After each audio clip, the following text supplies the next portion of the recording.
Şimdi evet arkadaşlar, bütün bu proporsiyonlu fiilleri, pardon, iki obyektli fiillerle alıştırmayı son olarak yaptık. Şimdi geçiyorum en önemli can alıcı konu. Evet, proporsiyonel. Preposisyonel. Proporsiyonları şöyle bir kuş bakışı hepsini bir yazacağım. Ondan sonra teker teker küçülterek bölüm bölüm başlayacağım. Bakın, birinci bölümdekiler datifle başlayacağım. Datif alanlar. Görüyor musunuz? Bir de akuzatif alanlar var. Akuzatif alanlar var. Bir de hem datif hem akuzatif alan, ikiye ayrılan hem datif hem akuzatif alanlar var. Bir de genetif alanlar var. O genetifi de göstereceğim ama önce bir bu proporsiyonlarla bir girelim. Proporsiyonlarla. Bakın, proporsiyon edat demek, biliyorsunuz değil mi? İsimlerle birlikte kullanılıyor ki bizim elimiz ayağımız artık, yani bunlar çok çok önemli Almanca'da. Hep şey akuzatif datif üzerine gelişecek. Yani akuzatif datifi yerleştirmeye çalıştım bunca derste, videolarla 33 tane 34 tane video çekildi. Belki 35 sanırım. Onlarla pek şey yapamıyorum, tutturamıyorum. Onlar sayesinde öğrenciler ilgileniyorlar. Peki burada ne yapacağım biliyor musunuz? Önce datifleri yazacağım, sonra akuzatif alanları, sonra datif akuzatif, sonra genetifleri ve sırasıyla gideceğiz. Ama şöyle bir kuş bakışı bir göstereyim diyorum. İlk başta mitle başlıyorum. Mit, ile demek. İle. Peki, zu, nach, bakın, ye, ya. Görüyor musunuz? Evet. Peki, zu, nach verdim. Von, aus. Elimden geldiği kadar yavaş gitmeye çalışıyorum. Alışmışım hızlı konuşmaya. Von, den, dan demek her ikisi. Ama kullanım alanları farklı tabii. Mesela insandan geliyorum derken asla asla katra aus kullanılmaz. Aus şehirler arası gelirken ya da bir bardaktan su içerken ya da bir hacim boşaltırken, ama insanlardan gelince fon kullanılır. Kesinlikle ikisi de dendan ama kullanım alanları farklı. Mesela su proporsiyonu insana giderken kullanılır. Nah da şehirler arası giderken kullanılır ki nahın başka anlamları da var. Yani bir tek y'ye anlamı yok. Şimdi biraz sonra şemayı yazınca orada görürsünüz. Evet, hemen arkasından bay. Bay yanında demek. Yanında, nezdinde demek. Eski bir kelime, nezdinde. Seit, den beri, dan beri. Den beri, dan beri. Peki ab itibaren. İtibaren. Ab itibaren. Bir de gegenüber var. Tam karşısında. Gegenüber tam karşısında demek. Tam karşısında. Karşısında. Peki, devam ediyorum. Mavi kalemimi bir alayım. Akuzatif alanlar für, için demek. İçin. Peki, da, etrafında. Etrafında. Peki, gegen, doğru, karşı. Doğru, karşı. Peki, durch, arasından, içinden. Arasından, içinden. Durch, ohne, siz, sız. Peki, durch'u yazdım. Gegen, durch, ohne, entlang yazacağım. 2, 4, 5, bir de bisi yazayım. Biz kadar ki çok kullanılan bir proporsiyon. Bir de entlang, boyunca demek. Boyunca. Mavi alayım.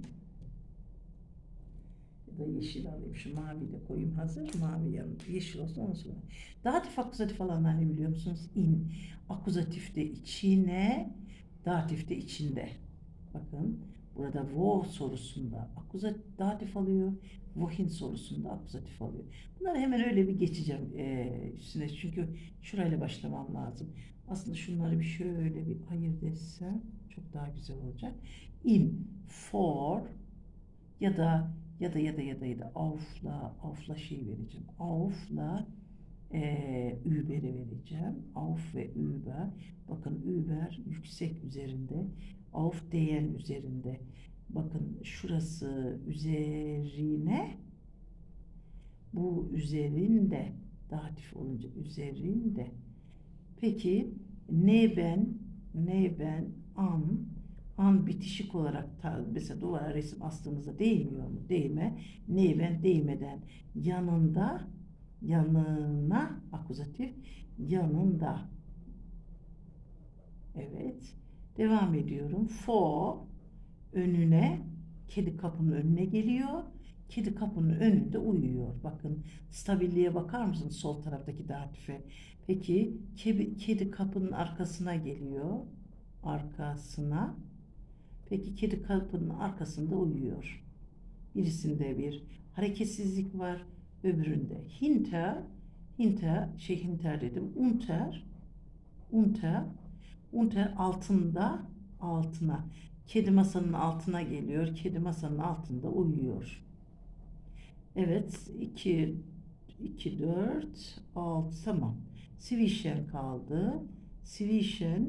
Zwischen arasına, kedi masayla kapının arasına geliyor. Kedi masayla kapının arasında uyuyor. Değil mi? Bu şekilde yapabiliriz. Şimdi onları daha sonra üzerine düşeceğim. Bu genitif falanlara da yer kalmadı. Ben ne yapayım? Peki bu genitifleri şöyle birkaç tanesini yazsam. Wegen nedeniyle demek. Tos rağmen demek. Peki anstatt yerine demek. Anstatt. Bir de während var. O da esnasında. Ben bunları sonra vereceğim. Außer, innen bir sürü var. Onları şimdi ben buraya yazarsam birbirine girer. Onun için sırası geldiğinde yapacağım.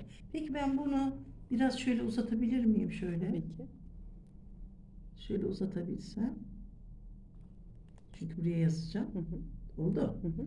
Peki şimdi bir şema de şey yapacağım. Bu böyle alışılmış şemalardan değil ama çok açıklayıcı bir şema. Bakın miti yazacağım buraya. İle demek değil mi? Zu, ye ya, Peki nach da ye ya ama kullanım alanları farklı. Ye ya. Peki von, dendan. Peki aus neydi? Aus da dendan. Peki devam ediyorum. By yanında demek. Keşke bunları bir altına ya başka bir kalemle yanında. Zeit'den beri. Şöyle yanlarına şey koyayım da. Dan beri. Peki ab itibaren gegenüber tam karşısında gegenüber. Cetvelimde yok ama şöyle bir çizeceğim. Bakın. Bazen çok yamuk çiziyorum ama şimdi biraz. Evet. Şöyle bir çizgi çizmemiz gerekiyor. Şimdi bakın. Şunları şöyle bir ayırt edeceğim. 1, 2, 3, 1, 2, 3, 4. Biraz buraya az kaldı ama şurayı da şöyle bir yapayım. Mite az yer kaldı ama artık idare edeceğiz. Bakın şimdi burada 4 bölümde soru soracağım. Bir personal sorusu, yani kişilere soru, şahıslara. 2 Sache'ye soru, çünkü bu çok açıklayan net bir şey. Peki bir de lokal yer sorusu, bir de temporal sorusu. Temporal nedir? Zaman sorusudur. Çok sıkıştırdım oraya ama bak buraya da fazla yer verildi. Neyse. Şuraya da tekrardan da yazabilirim, Evet. biliyor musunuz? Hı hı. Şöyle bir daha açıklayıcı olsun. Şurası personel sorumuz. Şurası zahe sorumuz, eşya. Şurası lokal. Şurası da temporal. Temporal nedir? Zaman sorusu. Bakın bir şöyle benim güzel bir kalemim var, onunla yazacağım.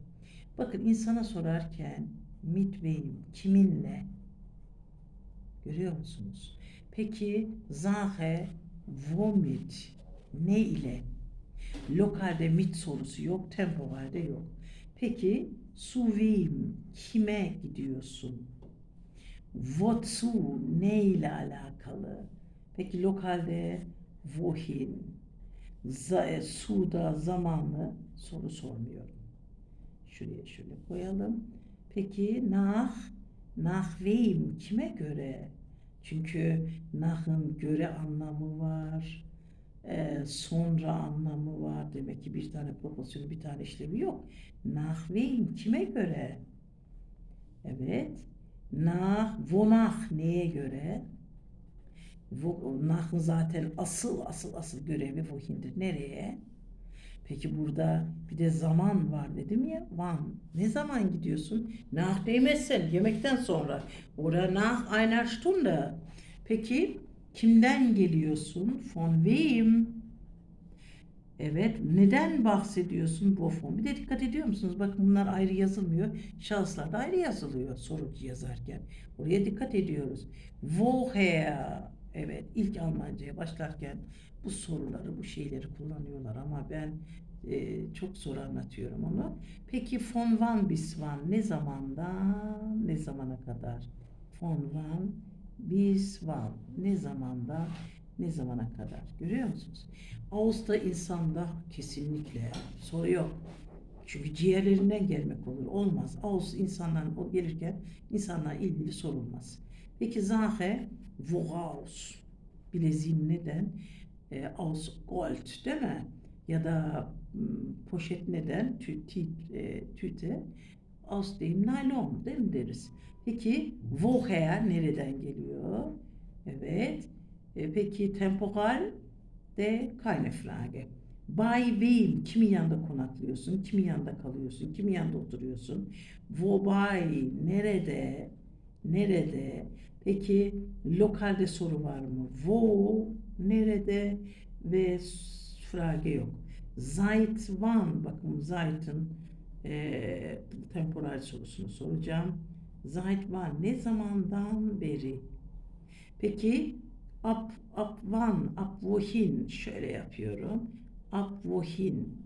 Peki Sache ile ilgili mesela ne kadar fiyattan başlayan ab wie viel, ab wie viel Euro da TL diye sorabilirim. Temporal ab wann, ne zamandan itibaren bu sorular. Peki gegenüber'e ne soru yok. Gegenüber mir sitzt meine Schwester diyebiliriz ama Sache'de soru sormuyorum. Lokalde wo sorusu var. Bakın bu şekilde. Peki ben bu soruların anlamlarını şöyle yazsam. Mit wem, kiminle, şuraya yazıyorum. Kiminle, womit, ne ile, böyle daha böyle bir açık renk alacağım. Yeşil alıyorum. Peki zu wem, kime gidiyorsun? Wozu, ne ile ilgili? Ne ile ilgili? Wohin, nereye? Bakın nach wem, kime göre? Kime göre? Wonach, neye göre? Wohin, nereye? Wann, ne zaman? Von wem, kimden geliyorsun? Kimden? Wovon, neden bahsediyorsun? Woher, nereden geliyorsun? Von wann bis wann, ne zamandan ne zamana kadar? İşte yerim yok. Altta varmış, ne zamana kadar. Burada soru yok zaten. Woher, nereden? Woraus, neden? Menşei. By whom, kimin yanında? Kimin yanında? Nerede anlamında? Wobei, neyin yanında? Burada neyin yanında aslında? Neyin yanında? Yanında. Nerede? Seit wann? Ne zamandan beri? Ne zamandan beri? Ne zamandan itibaren? Altta boşluklar var. Oraya yazıyorum. Başka çare yok. Ne zamandan beri?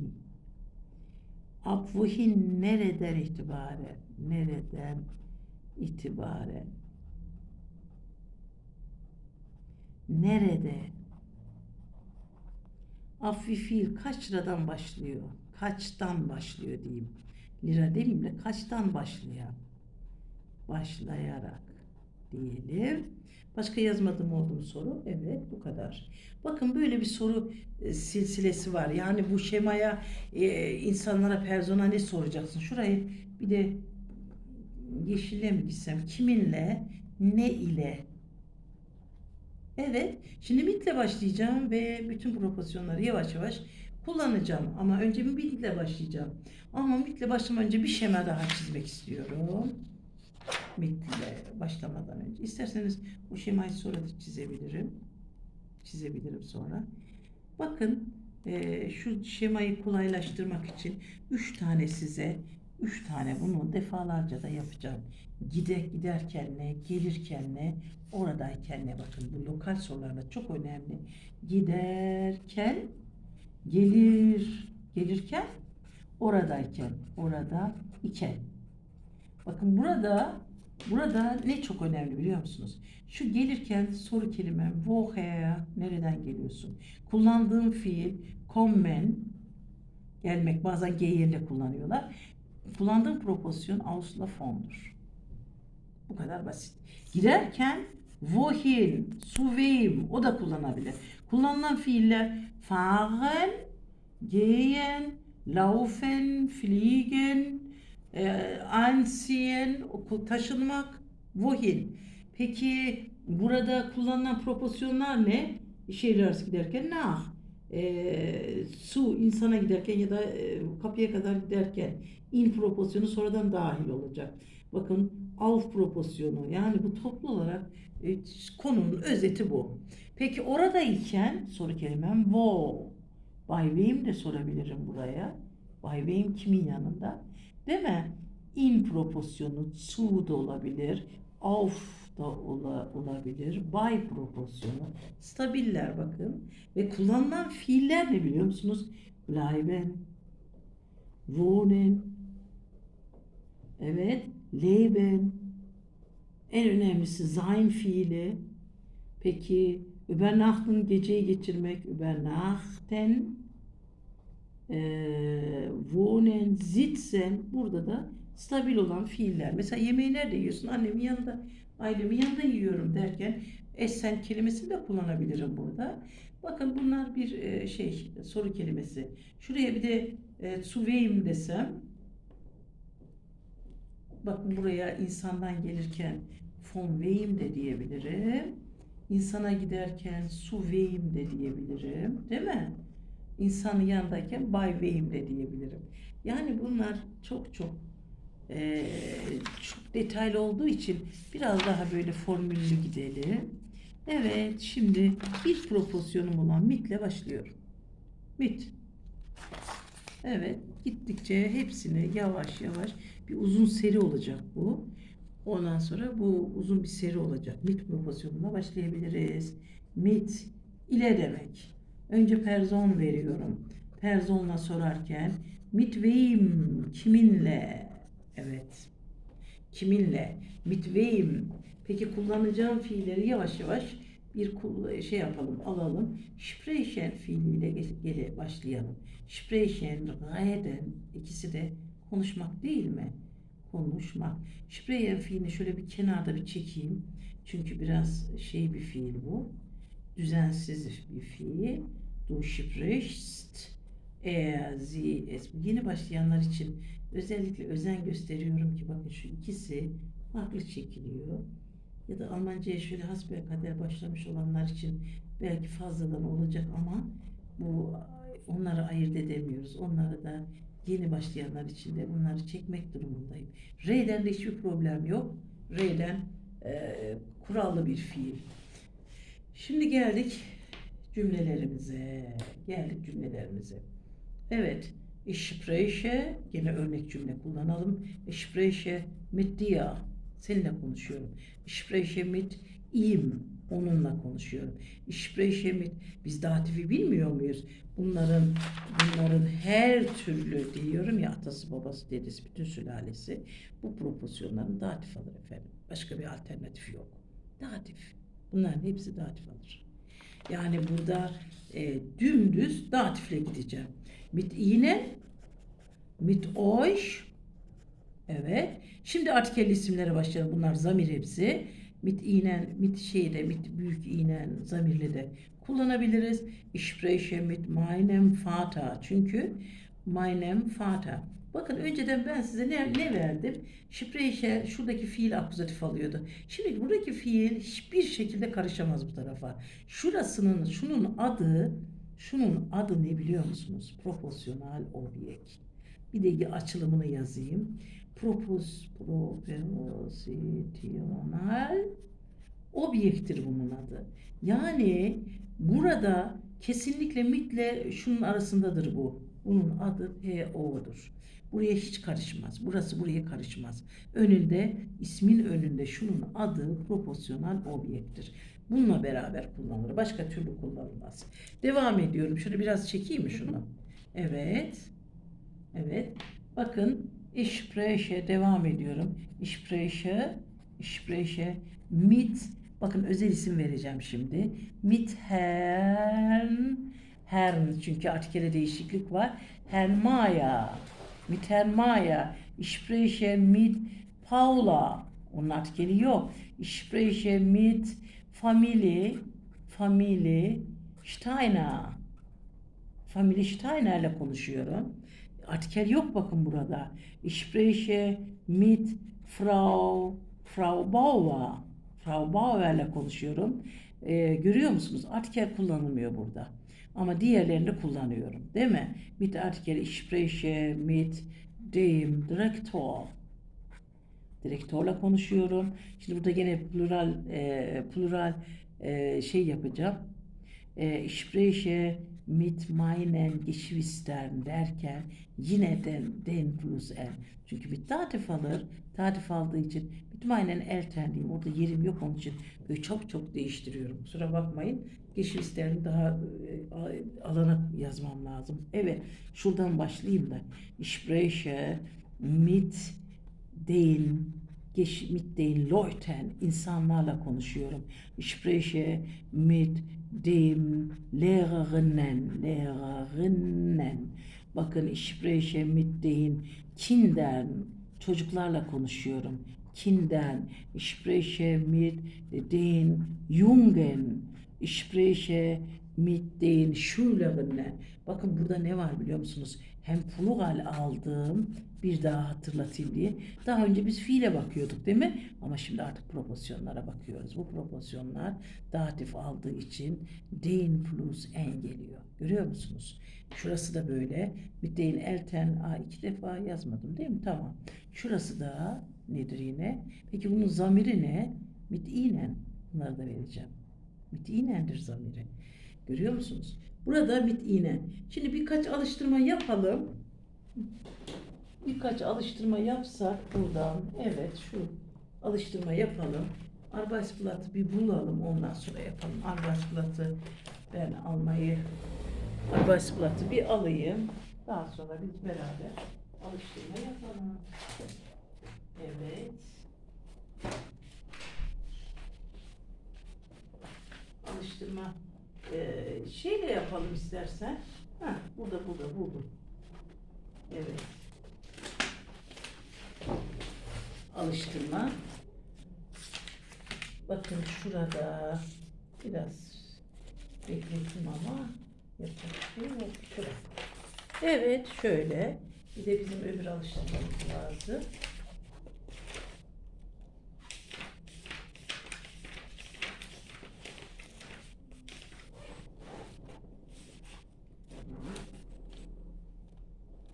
Böyle alalım. Beraberce alıştırmayı yapalım. Şurada. Evet. Şimdi mit wem soru bu. Şuraya bir de sorumuzu da soralım ki, değil mi? Şu sorumuzu soralım. Başka bir kalem alayım. Mit wem? Şunlar, evet. Bakın soru bu. Mit wem sprichst du? Sprichst du? Kiminle konuşuyorsun, değil mi? Buraya da aynısı. Sorumuzu bir yazalım. Mit wem sprichst du? Kiminle konuşuyorsun? Sprechen, çünkü sprechen normalde spreche değil man falan denmez. Sprechen mitle kullanılır. Onun için akuzatif aldığı halde ben onu insanlar için kullanmadım. Onun için şimdi kullanıyorum.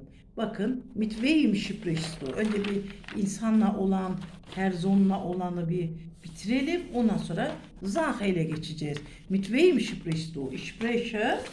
Ha'ya basıyorum. Çünkü Ha'nın önünde jandarması var. S var. C var. C olduğu için ich spreche. Evet. Ich spreche ihr. Mit Mit ihr. der Lehrerin. Der Lehrerin. Mit wem sprichst du? Ich spreche. Ich spreche Ha, sonra bir zamirle Mit geçelim. dem Arzt. Evet, senin dediğin doğru ama bir de sonra geçeceğiz oraya. Mit wem sprichst du? Ich spreche mit der Ärztin. Mit wem sprichst du? Ich spreche mit der Krankenschwester. Mit wem sprichst du? Ich spreche mit dem Mauer. Mit wem sprichst du? Ich spreche mit dem Facharbeiter. Ja, mit wem sprichst du? Ich spreche mit dem Mechaniker. Mit wem sprichst du? Ich spreche mit dem Elektriker. Mit wem sprichst du? Ich spreche mit dem Landwirten. Ja, mit wem sprichst du? Ich spreche mit dem Kellner. Mit wem sprichst du? Ich spreche mit dem Koch. Ja, mit wem sprichst du? Ich spreche mit dem Metzger. Mit wem sprichst du? Onu sonuna kadar yapalım. Ich spreche mit dem Friseur. Evet, mit wem sprichst du? Ich spreche mit dem Feuerwehrmann. Peki. Bir de şifreyeni başa alıp sprichst du mit der Lehrerin. Bir de öyle gidelim mi? Çünkü proporsiyonla nasıl zamir kullanacağımızı da gösterelim.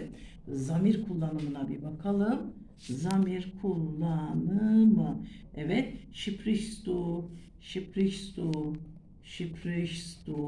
mit